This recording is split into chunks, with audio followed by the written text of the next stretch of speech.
Hello, children. How are you all doing? Welcome to the English class. Children, we were reading and learning the chapter Wonderful Waste. And today we are going to find out whether the guest liked the dish or not. बच्चों, आज हम ये पता करने वाले हैं कि मेहमानों को वो डिश पसंद आई या नहीं। कहीं उन्हें ये पता तो नहीं चल गया कि ये डिश जो है वेजिटेबल वेस्ट से बनी है। तो चलिए पता लगाते हैं। But before that children, let us recall and recollect what we have learned so far. आगे बढ़ने से पहले बच्चों चलो एक बार और रिवाइज कर लें कि अभी तक हमने इस पाठ में क्या पढ़ा। Wonderful waste. Today children but we are going to revise it in the another way. आज हम इसको दूसरे तरीके से रिवाइज करने वाले हैं। मैंने इस चैप्टर को नाटक के रूप में लिखा है। इसमें एक पात्र है जो महाराजा का रोल कर रहा है और एक कुक का। ठीक है, तो आपने जब स्कूल खुलेंगे आपके तो आपने इसको इनैक्ट करना है। क्लास में या स्टेज पे बाहर प्रेयर टाइम पे आप इसको इनैक्ट कर सकते हैं। एक बच्चा महाराजा बन सकता है, एक कुक और कुछ बच्चे गेस्ट। ठीक है बच्चों, और उस वक्त आप इसमें अपने डायलॉग्स भी ऐड कर सकते हैं। तो चलिए रिवाइज करते हैं। ये कहानी है त्रावणकोर की, जो कि केरला में है, और वहाँ के महाराजा की और एक कुक के बीच के डायलॉग्स हैं इस स्टोरी में। महाराजा, There will be a dinner in my palace. मेरे पैलेस में एक ग्रैंड डिनर होगा। In the afternoon before the dinner. दोपहर को डिनर से पहले। महाराजा, I shall go to the kitchen. मैं किचन जाता हूँ and survey और सर्वे करता हूँ कि क्या क्या dishes that have been prepared for the dinner. Dinner के लिए क्या क्या डिशेस बन चुकी हैं। Goes to the kitchen, he goes to the kitchen and found a basket of vegetable and scrap near the cook. उसे वेजिटेबल का एक वेजिटेबल स्क्रैप से भरा हुआ बास्केट कुक के पास दिखता है। Then Maharaja again asked, What are you going to do with those vegetable scraps? आप इन वेजिटेबल स्क्रैप्स का क्या करने वाले हो? Cook, Your Majesty, these are waste. I will throw them. Your Majesty वो किसको कह रहे हैं? महाराजा को। वो कहता है महाराज, these are waste. ये वेस्ट हैं। I will throw them. मैं इन्हें फेंक दूंगा। महाराजा, You cannot throw them. Find a way to use them. तुम इन्हें फेंक नहीं सकते हो। Find a way to use them. इन्हें इस्तेमाल करने का कोई तरीका ढूंढ निकालो। और ये वो थोड़ा गुस्से में कहते हैं। Sternly he commanded this thing ना, remember? The cook said, ओह, जब फिर महाराजा चले जाते हैं तो कुक कह रहा है देखो, oh, how to use a waste. मैं वेस्ट को कैसे इस्तेमाल करूं? What should I do with them? मैं इनका क्या करूं? ओह, व्हाट टू डू, क्या करूं, ऐसा ही वो कहता है। और कुछ समय के बाद आइडिया, वो एकदम से कहता है, अरे एक आइडिया आया। He cut the vegetable scraps in long strips, washed and cleaned them. वो उन्हें काटता है, वॉश करता है, साफ करता है। Put them in a huge pot. एक बड़े से पॉट में रखता है। Place the pot on fire to cook. और वो पूरा का पूरा पॉट उठा के आग के ऊपर रख देता है उसको पकने के लिए। कुक कहता है फिर, now I should make a paste of fresh coconut. मैं अब पेस्ट बना लेता हूँ ताजे कोकोनट, ताजे नारियलों का। Green chillies and garlic, green chillies हरी मिर्ची और गार्लिक माने लहसुन पेस्ट बना लेता हूँ। एंड विप्ड कर्ड ऑल्सो, और थोड़ा सा कर्ड दही भी फेंट लेता हूँ। I must add salt too, अब मैं इसमें नमक भी मिला देता हूँ। और ऐसा वो करेगा एक्टिंग। और फिर कुक कहता है, oh wow, what a tempting smell, क्या मजेदार खुशबू आ रही है, वाह। I should now decorate it with curry leaves, अब मैं इसे करी पत्तों से सजा देता हूँ।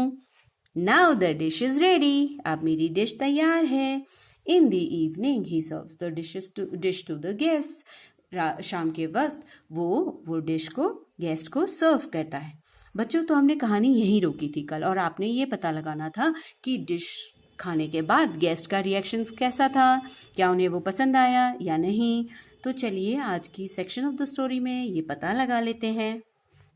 Let us read now, children. Everyone was eager to know the name of the new dish. हर कोई eager मने उत्सुक था. क्यों उत्सुक था? To know, जानने के लिए. The name of the new dish, नई डिश का नाम जानने के लिए. The cook thought and thought. Cook ने सोचा और सोचा. देखो. Then a name came to his mind. तब उसके दिमाग में एक नाम आया. He named it Avial. उसने उस डिश का नाम रखा Avial. Avial became famous all over Kerala and is now one of the dishes in a traditional Kerala feast. Avial तब से फेमस यानी लोकप्रिय हो गया. पूरे केरला में वो अवियल डिश लोकप्रिय हो गया और तब से आज तक वो ट्रेडिशनल पारंपरिक केरला भोज का एक हिस्सा है. एक डिश जो कि हमेशा बनाई जाती है पारंपरिक केरला भोज में. एंड इमेजिन, और ज़रा सोचिए दिमाग में, it all came from a basket of waste. और ये सब कहाँ से आया? Yes, a basket full of vegetable scrap, यानी कि बास्केट ऑफ वेस्ट. तो देखा बच्चों किस तरह से एक वेजिटेबल स्क्रैप एक फेमस डिश बन गया केरला में. So we learn that waste can be quite useful, isn't it children? So did you like the story? आपको स्टोरी पसंद आई? चलिए आज के सेक्शन में भी हमें कुछ नई वोकैबुलरी मिली बच्चों. तो let us read it. You will read it after me, okay? Eager, famous, traditional, imagine. Eager, famous, traditional, imagine. Eager, strongly wanting to do or have something. उत्सुक था ना, strongly wanting to know something, जानने के लिए इच्छुक. Famous, known about by many people. लोकप्रिय, जो लोकप्रिय होता है, जिसको बहुत लोग जानते हैं. Traditional, in accordance with tradition, परंपरा के अनुसार. Imagine, form a mental image, एक दिमाग में किसी की इमेज बना लेना, है ना, आकृति बना लेना, वो imagine कहलाता है. So children, in the previous sections of the story, we learned about nouns and verbs also. हमने noun और verbs को भी पहचाना था, जाना था. आज के इस सेक्शन में हम adjectives को पढ़ने वाले हैं. Adjectives जानते हैं ना बच्चों? हाँ, the words that qualify nouns. वो शब्द जो कि noun की क्वालिटी बताते हैं, विशेषता बताते हैं. तो आज हम विशेषण यानी कि एडजेक्टिव इनमें छाटेंगे. चलिए पढ़ते हैं. Once the Maharaja ordered a grand dinner. एक बार महाराजा ने एक बड़े भोज का आयोजन किया, बड़े डिनर का आयोजन किया. तो डिनर नाउन और डिनर की विशेषता बता रहा है grand. So grand becomes the grand क्या हुआ बच्चों? हमारा एडजेक्टिव. तो इसको हाईलाइट कर लेते हैं. Then he cut them into long strips. उसने फिर वेजिटेबल वेस्ट को यानी स्क्रैप्स को स्ट्रिप्स में काटा, पट्टियों, लंबी लंबी पीसेस में काटा. लंबी, लॉन्ग, तो लॉन्ग हो गया adjective. He put them in a huge pot. उसने उन्हें एक पॉट यानी कि बर्तन. कैसा बर्तन? ह्यूज. तो एडजेक्टिव हो गया huge. He ground some fresh coconut, green chilies and garlic. उसने grind का past tense है बेटा. grind माने पीसना. ground भी पीसा. उसने पीसा. क्या पीसा बच्चों? नारियल. लेकिन नारियल कैसा नारियल था? फ्रेश नारियल. तो फ्रेश हो गया आपका एडजेक्टिव. और चिलीज, मिर्चियां कैसी थी? हरी. तो ग्रीन भी एडजेक्टिव हो गया. And garlic. Avial is now one of the dishes in a traditional Kerala feast. Kerala में होने वाले भोज, कैसे भोज? ट्रेडिशनल, पारंपरिक भोजों में। तो देखिए बच्चों, ये सारे शब्द जो हैं ये नाउन की विशेषता बताने वाले शब्द हैं, तो इनको हम एडजेक्टिव्स कहेंगे।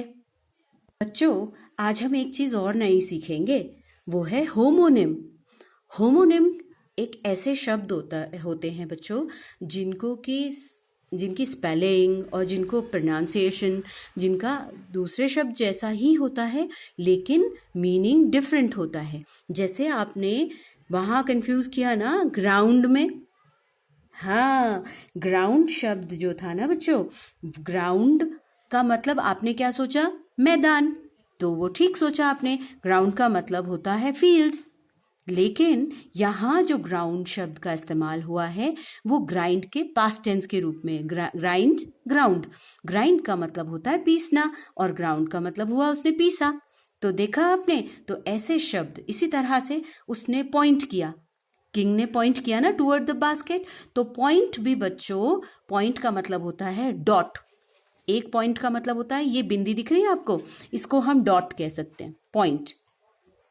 और उंगली लगाना, पॉइंटेड।